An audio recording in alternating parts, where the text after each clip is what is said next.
अस्सलाम वालेकुम, मैं हूं मोहम्मद फराज। कैसे आप सब? उम्मीद है खैरियत से होंगे। एक लड़का था, सऊदी अरब की बात है, काफ़ी टाइम पहले मैंने एक क्लिप वॉच किया था, तो उसमें मैंने देखा था, तो जब डिफरेंट पॉर्न वेबसाइट थी वो सब्जेक्शन मांगती थी, you have a page subjection, तो वो अपने पूरे कंटेंट के साथ उनको वीडियोस भेजते थे। तो वो क्या करता था, वो अपने फ्रेंड को, अपने दोस्तों को फॉरवर्ड करता था। तो उसने क्या किया कि उसने अपने तमाम दोस्तों की लंबी एक लिस्ट इकट्ठी की, लिस्ट बनाई, जिन्होंने कहा था कि मुझे हमें भी भेजो, तो उनको ऑटोमेटिक स्केड्यूल पे लगा दिया। दिन गुजरते गए, सब ने कहा कि बड़ा मज़ा आ रहा है, बहुत हैप्पी है, चीता है तू। गुनाह में एक लज्जत तो है जिसकी वजह से हर इंसान उधर माइल होता है, लेकिन अल्टीमेटली हिदायत कि कुछ दिन बाद उस लड़के की डेथ हो गई। मुशायर को बुलाया कि फ़लाँ की डेथ हो गई है, तो उसको जनाजा पढ़ाया और दफना दिया गया। इन्ना लिल्लाहि व इन्ना इलैहि राजिऊन।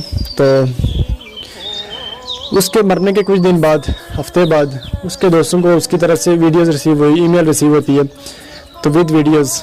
तो पहले तो वो परेशान हो जाते हैं कि ये कैसे हो सकता है, वो तो मर गया, उसकी तरफ से हमें वीडियोस आ रही हैं। तो उनमें से किसी एक ने कहा कि इसने तो ऑटोमेटिक स्केड्यूल पे लगाया हुआ था। तो वो शेख के पास चले गए कि शेख, जो हमारा दोस्त मर गया है, कब्र में है, उसकी तरफ से हमें वीडियोज़ रिसीव हो रही हैं, ईमेल रिसीव हो रही हैं विद एक्सपेंसिव वीडियोज़, तो हम क्या करें। तो शेख ने कहा कि किसी सॉफ्टवेयर डेवलपर के पास जाओ, किसी हैकर के पास जाओ कि कुछ इसका कोई करे। तो उन्होंने बड़ी कोशिश की, कोई इसका प्रॉपर कोई रिजल्ट नहीं निकला, कोई इसका हल नहीं निकला।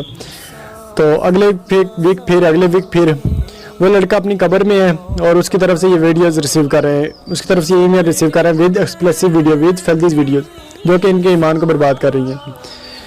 तो पहले तो सब ने कहा कि हम बाइकाट करते हैं, हम नहीं देखेंगे, लेकिन जैसे उसकी मौत को भूल गए तो फिर सब ने देखनी शुरू कर दी।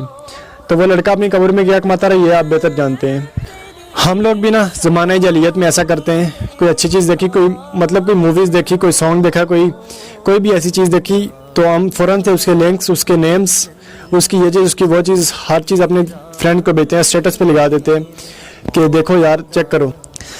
शायद मैं तो मस्जिद में चला जाऊँगा या मैं मस्जिद में जाके इबादत कर रहा हूँ, लेकिन अगर वो मेरे दोस्त देख रहे हैं, मेरे फ्रेंड देख रहे हैं, तो गुनाह मुझे मिल रहा है। Even if I am sleeping, वो देख रहे हैं, गुनाह मुझे मिल रहा है। Even if I am dead, अगर वो देख रहे हैं, गुनाह मुझे मिल रहा है।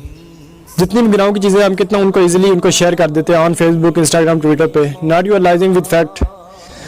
दुनिया में हमारी जो गुनाहों की बुक है उस पर लिखे जा रहे हैं, और and thanks to social media, इसके थ्रू तो हर वक्त फरिश्ते लिख रहे हैं। नेकी की भी यही बात है, अगर किसी ने कोई हदीस शेयर की, उसके 500 दोस्त हैं, उसके 1000 दोस्त हैं, 1000 दोस्तों में से उसके 300 ने भी वाच की, उनमें से 50 ने भी अमल किया।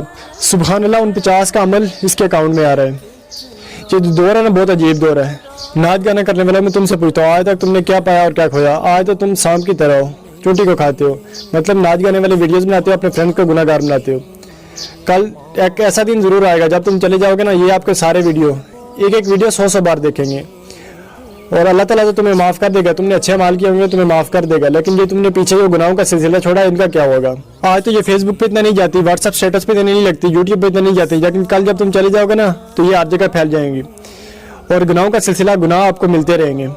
आई प्रे कि अल्लाह ताला हमें हर किस्म के गुनाहों से बचा ले और हमें वो अमाल करने की तौफीक दे कि जो कि हमें हुज़ूर पाक सल्लल्लाहु अलैहि वसल्लम के साथ आखिरत में नसीब फरमाए, जन्नतुल फिरदौसिल आलमीन में। और जो हमसे गलतियाँ कुताहियाँ पास में हो गई हैं, अल्लाह ताला उनको बख्श दे और आइंदा हमें हर किस्म के गुनाहों से बचा ले।